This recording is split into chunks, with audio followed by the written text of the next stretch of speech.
I accepted Christ when I was 13 and absolutely did not get it. Like, absolutely did not get it. I didn't understand that I could actually be in a relationship with him day to day, that he actually wanted that with me. And so made a ton of mistakes. I mean, really, really bad decisions. And what that has allowed me in my life is that I feel the things that I did were really bad, but I also am really grateful because those experiences allowed me to really experience, because of the magnitude of my sin, the magnitude of his grace and his mercy. And I'm telling you that I cannot even hardly ever think about who I was before and what he's done and the absolute goodness that who he is, without it literally bringing me to tears. I'm not kidding. He's amazing. So, with that said, I want to ask y'all a couple questions to start off. Is there anybody here that would volunteer to share with me the most dangerous thing you've ever done? Okay, right here. You did a backflip off your roof. 1 story, 2 story. Oh. You missed the trampoline and you're still here? Oh my gosh. That's crazy. Okay, somebody else? Yeah. You flipped a snowmobile on top of yourself? No way. You were doing like this on purpose? Okay, that's crazy.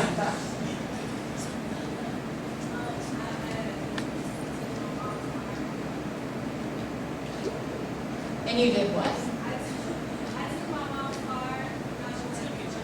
When you were 12? Could you even see over the steering wheel? That's... Oh! That was hilarious. Okay. Yeah, right here. Yeah, I swept the shark's nose. You did? In a cage or out of a cage? No. That's crazy. Okay, you guys are a lot braver than I am. Okay, I want to ask you another question. If somebody really would like to share this, what's the most dangerous thing you will never do? Eat roaches? Okay. Yeah, in the back of the blue. I would definitely not lay in a bed of spiders. Well, me neither. Absolutely not. Okay, yeah. Never run over hot coals. That's a good one. Bungee jump. I will never skydive. Really? Who's done that before? Yikes.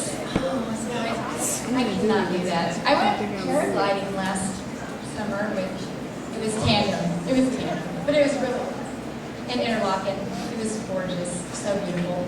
But anyway, all right, so tonight I want to talk to you guys about something that's really dangerous. And the thing I'm going to talk to you about is the #1 cause of divorce. It actually has increases the rate of infidelity by more than 300% in a marriage. It is #1 cause of rape, and that bothers me a lot. I was actually a victim of date rape in high school, and so anything that has to do with sexual abuse or causing it really bothers me a lot. And divorce too, because my parents divorced, and it's just not good. So this also is the #1 cause of and driving force behind sex trafficking.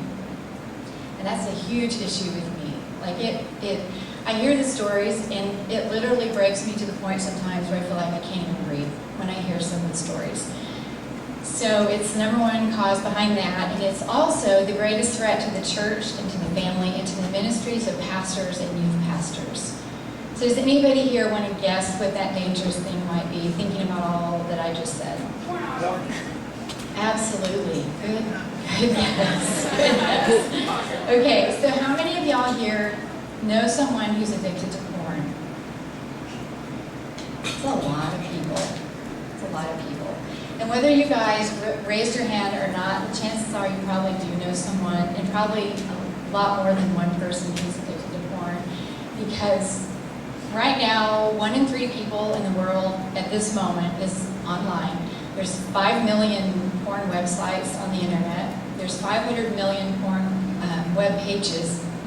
Sex is the #1 topic searched on the internet. 43% of people who are online visit porn sites every day, and 25% of downloads are pornographic. So it's like 1.5 billion downloads every month for porn. Craziness. What I want to kind of share with you now is that I want to talk about the dangers of porn, but I want to talk about 3 groups of people. And the first one is the danger to the person that's addicted to porn. When you view those visual images, it releases dopamine in your brain, and it causes a really powerful addiction, and it consumes you, and it's really, really difficult to break. It's one of the reasons we're always telling our kids, if you see it, run away from it right away, because it does its damage really quickly. It ruins relationships. It causes people to lose their jobs. It destroys lives. It robs people of money, of their spiritual wholeness, of their emotional well-being. And we have a friend that actually is a sweet, sweet guy, Christian guy. He's always been really fun to be around and seemed just so innocent, so, in so many ways, really pure of heart. And come to find out he had an addiction to hardcore porn, and specifically child pornography. And the addiction caused him to act out on one occasion, and it landed him in jail for 10 years. His whole life has been changed. He's going to walk around now every day with this stigma, he's a sexual predator, and for him to find a job and a career, he had so much potential, that's all gone now. I mean, it's the saddest thing, and he is a great guy. It's just really sad. There's also a huge danger to the potential victims of porn, because pornography causes men to view women and children as objects to be purchased and used. It also causes females to watch porn to see how, causes them to view themselves differently, like they're supposed to be objects to be used. And there are a lot of young girls right now who are watching porn to see how they should satisfy a guy, what they should do to satisfy a guy. So watching porn is defining and determining their expectations of what normal sex is all about. And it's completely opposite from what God's intended for us. Completely opposite. It also desensitizes the viewer to cruelty and lowers the perception of women. That's kind of sad. It desensitizes the viewer to cruelty. If you're watching hardcore porn, it's violent. It leads to sexual abuse. Do you guys remember hearing about Ariel Castro, the guy that held 3 women in his house for 10 years in Cleveland, Ohio? Okay, so he has these women in there, he's torturing them, he's abusing them, and he's using them for sex for 10 years. And he was telling these girls while they were there how much he loved pornography. And when he was in court, he was openly claiming his addiction to porn. So it was leading him to act out what he was watching in the pornography. There's a 10-year-old girl who lived in Springfield. Her name was Haley Owens. And someone abducted her in broad daylight in a really, really busy time of day. And I remember thinking, that's crazy. Like, the guy got her in broad daylight. And all these people were watching, and they saw his car go away, and they were trying to chase him. And I was thinking to myself, he must have had, I was guessing he had an addiction to porn. Because there was no fear. And he was like, couldn't control himself. And he's out there grabbing this girl off the street. He ended up raping her, sodomizing her, and murdering her. And when the police went to his home and searched it, they found lots of child pornography there.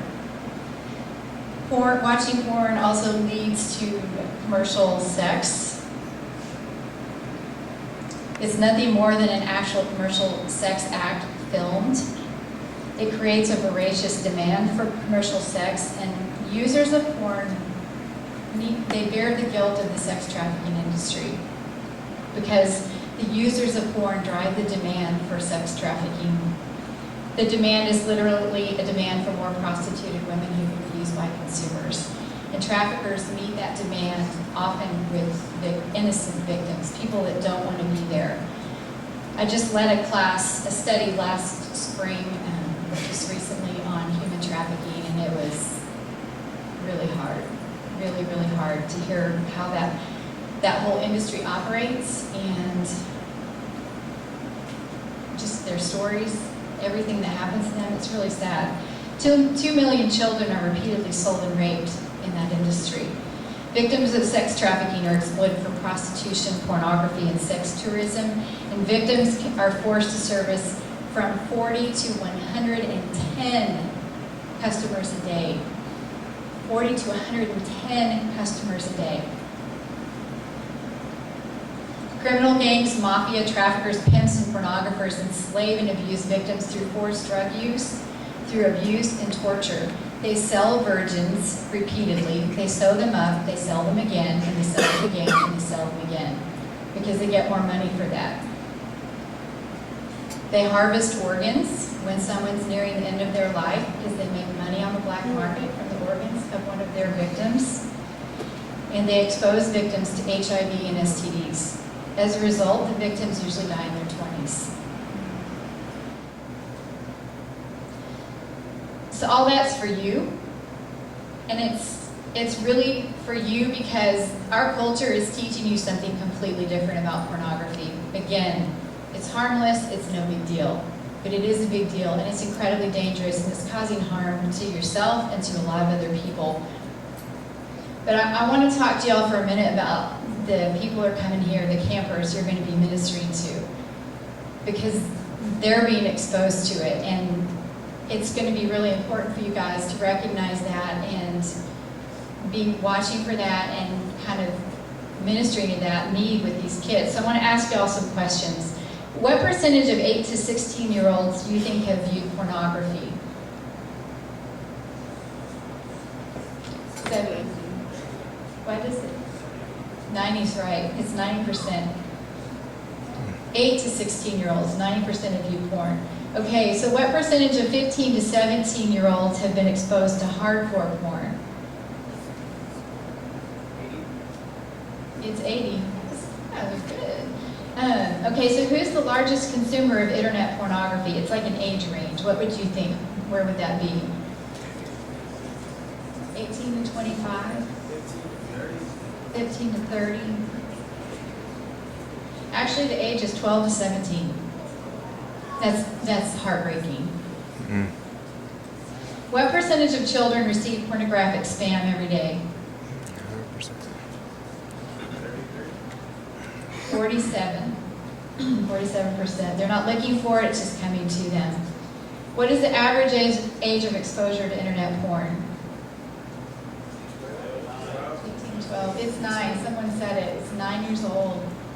9 years old. So, you know, a lot of parents are kind of reluctant to even talk to their kids about things like this at that age, but we have to be.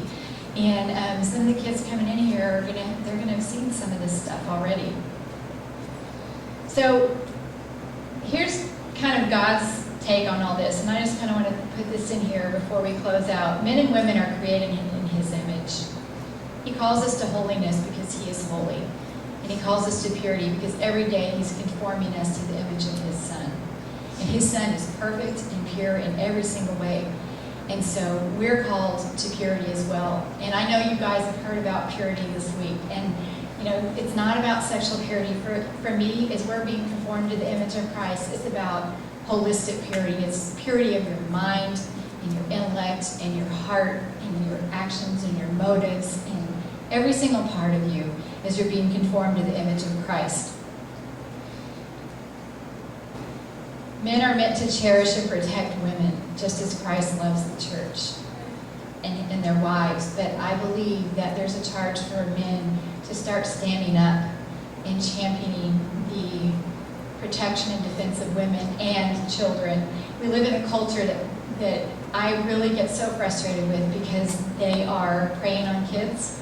And I feel like so many things that are out there today, no one is really taking into account the welfare of our children and how the things that our culture is putting out there is really impacting them. We need real men to start standing up and championing their cause and women as well. And I know that there are godly men that can do that. And really, I believe in y'all, and I know that you all can do that. And I'm hoping that you will.